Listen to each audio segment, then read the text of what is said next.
பிஸ்மில்லாஹிர்ரஹ்மானிர்ரஹீம்.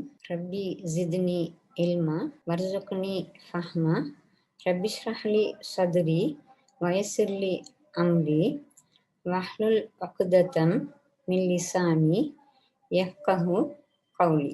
அஸ்ஸலாமு அலைக்கும் வரஹ்மத்துல்லாஹி வபரகாத்துஹு. இன்று நாங்கள் தஜ்வீத் வகுப்பை ஆரம்பிக்க இருக்கின்றோம். அதாவது இதில் 4 கட்டங்களாக நாங்கள் இன்று இதை படிக்க இருக்கின்றோம். முதலாவதாக அல் குர்ஆனோடு முஸ்லிம்களுக்கு உள்ள தொடர்பு எப்படி இருக்க வேண்டும், தஜ்வீத் கலையை கற்பதன் அவசியம், எழுத்துக்கள் பிழையாக உச்சரிக்கப்படுவதால் ஏற்படும் கருத்து மாற்றங்கள், அடுத்து மஹ்ரஜ் எழுத்து உச்சரிப்பு முறை. இந்த 4 தலைப்பையும் இந்த குறிப்பிட்ட நேரத்துக்குள்ள நாங்கள் பார்ப்போம் இன்ஷா அல்லாஹ்.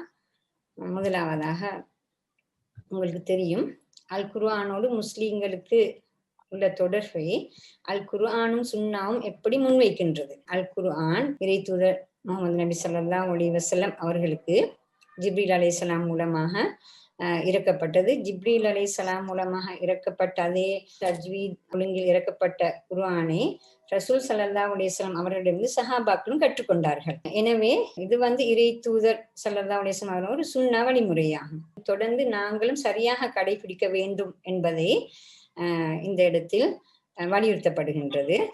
அடுத்ததாக தஜ்வீத் கலையை கற்பதன் அவசியம். தஜ்வீத் கலை படிக்கிறது ஃபர்லு கிஃபாயா. அதனை ஓதும் போது ஒவ்வொரு முஸ்லீமும் அதனை கடைபிடிப்பது ஃபர்லு ஐன். அடுத்தவர்களுக்கு கற்றுக் கொடுக்கக்கூடிய வகையில் கொஞ்சம் பேராவது நன்றாக தெரிஞ்சு வைத்திருக்க வேண்டும். மற்றவர்கள் கட்டாயம் அதை படித்து நடைமுறைப்படுத்த வேண்டும். அப்ப படிக்கிறதுக்கு ஒரு உற்சாகம் அளிக்கும் வகையில் இது அமைந்திருக்கின்றது. எனவே குர்ஆனை சரியாக முறையாக ஓதுவதற்கு குர்ஆனும் சுன்னாவும் வலியுறுத்துகின்றது என்பதைத்தான் இது காட்டுகின்றது. அதனை கடைபிடிக்காது ஓதுவது பாவமாகும். உங்களுக்கு தெரியும், அதை நீங்க பின்னால் இதை படிக்கிற நேரம் விளங்குவீங்க.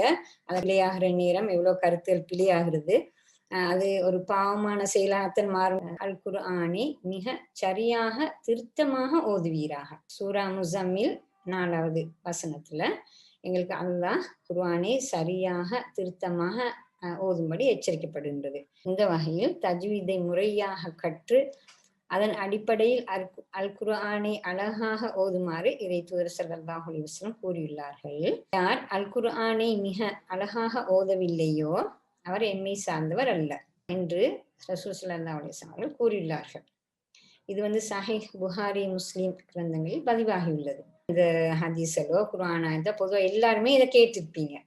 ஆனாலும் உங்களுக்கு அந்த குர்ஆனை படிச்சு கொள்றதுக்கு அதுகளை விளங்கி கொள்றதுக்கு ஒரு சந்தர்ப்பம் தான் கிடைக்காம இருந்திருக்கலாம். இது நிறைய ஈக்குது. குர்ஆன்ல சொல்லப்பட்டிருக்கு, நிறைய ஹதீஸ் சொல்லிக்குது. இன்னும் அழகாக திருத்தமாக சரியாக ஓதுங்கன்னு சொல்லி நிறைய என்றாலும் நாங்கள் 2லிருந்து ஒரு உதாரணத்தை இங்க எடுத்திருக்கின்றோம். இந்த நோன்பு காலத்திலாவது சரியாக ஓதுவதற்கு தயார்படுத்திக் கொள்வதற்கு இந்த வகுப்பை பயன்படுத்திக் கொள்வோம் இன்ஷா அல்லாஹ். அடுத்தது அல் குர்ஆனோடு முஸ்லிம்களுக்கு உள்ள தொடர்பை குர்ஆனும் சுன்னாவும் இங்கு என்ன சொல்கின்றதுன்னு பார்ப்போம்.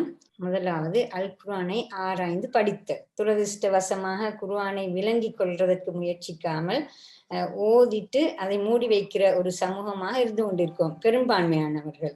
என்று சொன்னால் எங்களுக்கு அதோட முக்கியத்துவம், அதை படிக்கணும் என்ற ஆர்வம் ஒரு காலத்தில் இல்லை. தற்போது இந்த குர்ஆன் விளக்கம், தஃப்சீர், அதாவது அதற்கான வகுப்புகள், நூல்கள் இருக்கின்றது.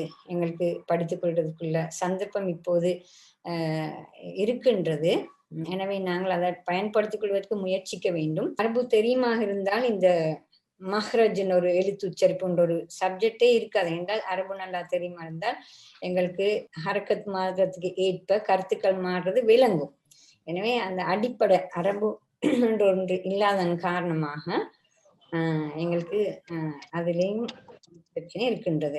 அதனை மனநம்பிட ஒரு எழுத்துக்கு இவ்வளவு நன்மை இருக்கின்றது. அதே நேரம் குர்ஆனை பாதுகாக்கும் ஒரு ஒழுங்காகவும் குர்ஆன் மனதிடுதல் இருக்கின்றது. அதையும் இங்கு வலியுறுத்திக்குது. அதனை மாணவர்கள் அதனையும் செய்து கொள்ள வேண்டும். அடுத்து அழகிய முறையில் ஓதுதல் என்பதையும் குர்ஆனும் சுன்னாவும் எங்களுக்கு வலியுறுத்தும் 3 விடயங்களாகும்.